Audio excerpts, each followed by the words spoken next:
சொல்லு சார். கிணத்துக்கான படத்தை பற்றி கிணத்துக்கான வந்து நல்லா இருக்கு சார் படம். இந்த டேரக்டருக்கு வந்து 2வது படம். அவர் இறந்துட்டார். அவர் நம்மளை விட்டு இல்லைனாலும் இந்த படம் மூலமாகவும் நம்ம வந்து நம்மளோட இதயத்தில் வாழ்ந்துனே இருப்பார் கண்டிப்பாக டேரக்டர். ஏன்னா ஒரு கிடாவின் கருணை மணி படம் நல்ல படம். ஒரு படத்துலேயே வந்து அந்த டேரக்டர் வந்து நம்ம இளைய தளபதி விஜய் அவர்களே கூப்பிட்டு கதையை கட்டார். அது ஒரு பெரிய விஷயம். இந்த திரைப்படத்தில் வந்து நல்லாவே இருக்குது. ஃபஸ்ட் ஹாஃபில் இந்த திரைப்படத்தில் ரொம்ப நல்லா கொண்டு போயிடாங்க. அது அந்த ஊரில் தண்ணி இல்லை. தண்ணி இல்லாத போது என்னென்னா கிட்டத்தட்ட ஒரு 2 கிலோமீட்டர் 3 கிலோமீட்டர் மேலே போய் தான் வந்து நடந்து போய் தான் தண்ணியை கொண்டு வரலாம்.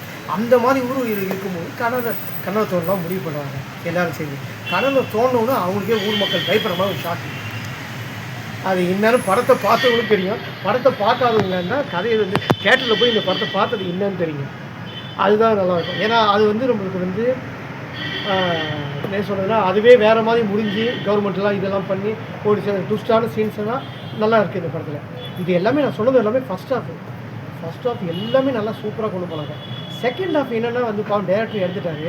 அந்த டீம் தான் முடிச்சிருக்காங்க பொழுது கொஞ்சம் சில இது வந்து முடிக்க தெரியாமல் முடிச்சிருக்காங்க படத்தை. அது நம்ம ஓப்பனாக சொல்லணும். செகண்ட் ஹாஃப் என்ன சொல்ல வராங்கன்னு தெரியாமல் ஓரளவுக்கு அவசரமாக முடிச்சிருக்காங்க படத்தை.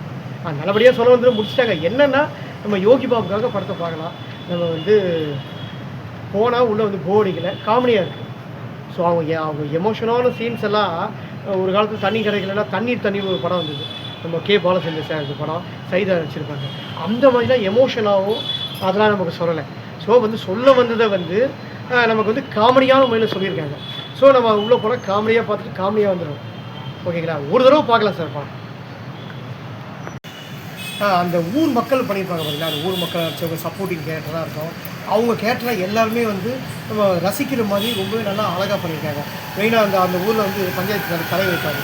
அவர் வந்து பார்த்திங்கன்னா கமிஷனுக்காக என்ன வேணால் பண்ணுவார்.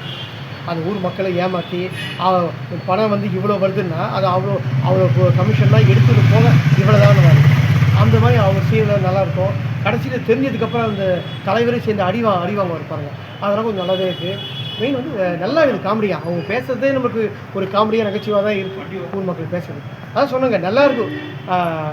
ஒரு தடவை பார்க்கலாம், அவ்வளோதான்.